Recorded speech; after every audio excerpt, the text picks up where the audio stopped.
तर स्वागत आहे तुमचं आमच्या नवीन ब्लॉगमध्ये. तर आज आपण शेताकडे आहोत. आपणाला हा पाईप बदलायचा आहे, नंतर शेंगा कशा आहेत बघून घ्यायचा आहे, आणि जी आपली तूर वगैरे आहे ते तूर सध्या काढून झालेली आहे. पाठीमागं बघू शकता तुम्ही. यावेळेस तूर सर्वांची एकदम छान प्रकारे आलेली आहे. तर आपण सध्या आता पाईप वगैरे बदलू, नंतर तुम्हाला शेंगा दाखवतो की एका वेळेला शेंगा किती आल्या आहेत आपल्या इथे. आणि तूर तर हे काढणं झालेलं आहे, तर त्यामध्ये आता विशेष दाखवण्यासारखं राहिलंच नाही, कारण तूर आता काढणं झाली आहे. तरी हे बघू शकता की यावेळेस भरपूर तुरीला शेंगा वगैरे आलेल्या आहेत.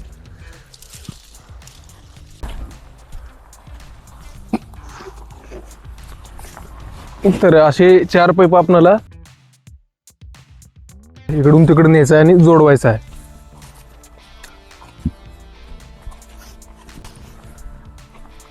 तरी पाईप जोडवल्यानंतर आपल्याला उद्या सकाळी आणखी याला चालू करायला पण यावंच लागणार, कारण आपणच उठणं गेलो लवकर तर कसं होईल भविष्याचे पिढीचे. तर आपण आता अशा प्रकारे पाईपलाईन जोडून घेतलेलं आहे, आणि आता हे सरळ इकडे पुढे आपल्या हरभऱ्यामध्ये गेलेलं आहे तिकडे. आणि आपली जी तूर जी आहे ती संपूर्णच काढून झालेली आहे. आता फक्त काही ठिकाणी राहिलेले आहे, इथे वगैरे बघू शकता आपण. ते पण आता उद्या काढून घेणारच आहेत. आणि हे आपले शेंगा. आता बघूत की आपण एका याला शेंगा किती आहेत.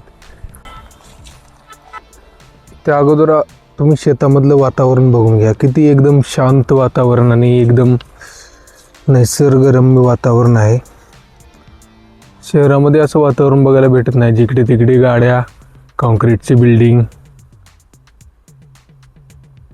त्यामुळे आपणाला गावातच लई छान वाटते, लई भारी वाटते.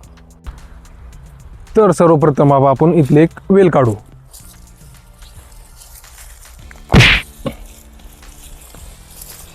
आता आपण चुकून जे आहे ते लहान वेल काढलेलं आहे, त्याच्यामुळं खूप बारीक बारीक, ज्याला अंडे वगैरे म्हणतात ना, तसे लहान लहान शेंगा दिसलेल्या आहेत. तरी पण ह्याच्यामध्ये काही खाण्यासारखे आहेत मोठ्या मोठ्या हे शेंगा अशा.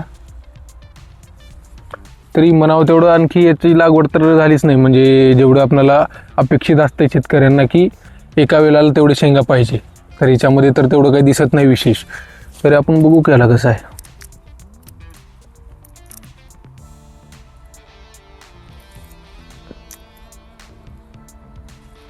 तरी अशा प्रकारच्या शेंगा आलेल्या आहेत. छानच लागतात, पण भाजून आणखी छान लागतात. तर हे छोटं आहे. आता आपण मोठं वेल काढून बघू एखादी. चला. तर त्यापेक्षा मोठं वेल इथं आपल्याकडे सापडलेलं आहे. याला बघू आपण किती आहे शेंगा.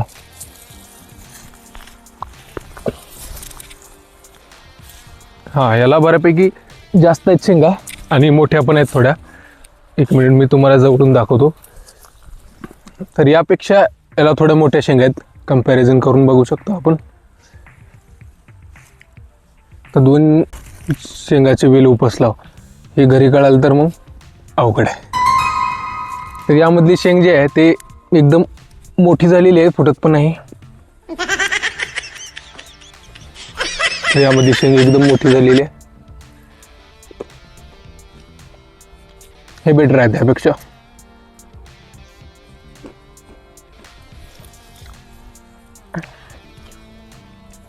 तर आपण काय एवढ्या सध्या खाऊ शकत नाही, तर याला आपण घराकडे नेऊ आणि तिकडेच खाऊन टाकू.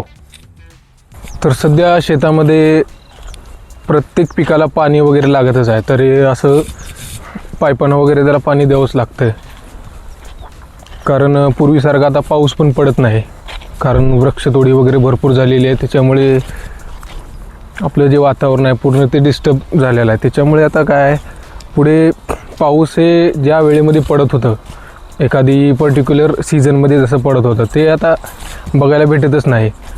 कधी उन्हाळ्यामध्ये भरपूर पाऊस पडते, कधी पावसाळ्यामध्ये ऊन पडते. असे वेगवेगळे प्रकारचे जे वातावरणामधले बदल आहेत ते आपल्याला आता बघायला भेटणारच आहेत. इथून पुढे तर आणखी भरपूर प्रकारे बघायला भेटेल. तर आता आपण आपल्या हौदाला हात वगैरे देऊन घेऊ तिथे.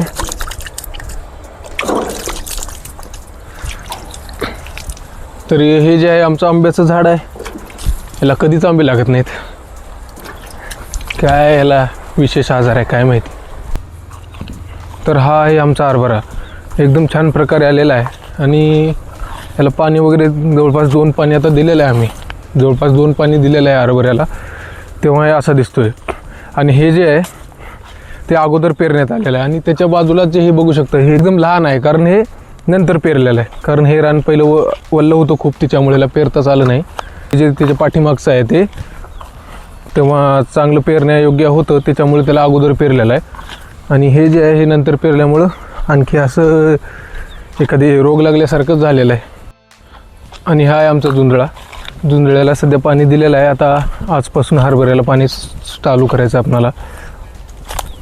तर आता इथं एकदम वल्ला आहे, दिसत असेल तर बघून घ्या आपण. हा जुंधळा आहे.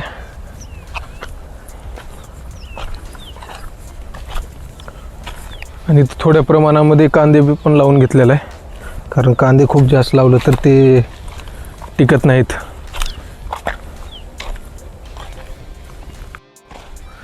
तर आता आपण हे खोऱ्या घेऊन आपल्या ज्या ठिकाणी पाणी द्यायचं तिथं नेऊन ठेवू, कारण सकाळी अंधारामध्ये हे लवकर सापडत नाही आणि आपल्याला सकाळीच यावं लागते, कारण लाईट जे आहे ते सकाळीची आहे ठेवलेली आहे.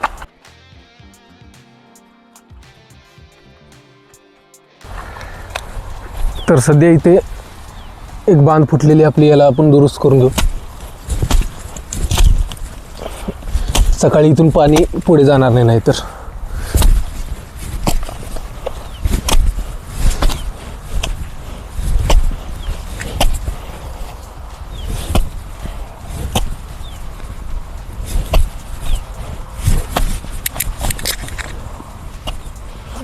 इथून पाणी आल्यानंतर इथं आडून ते तिकडे कांद्याला वगैरे जाईल आपल्या पुढे.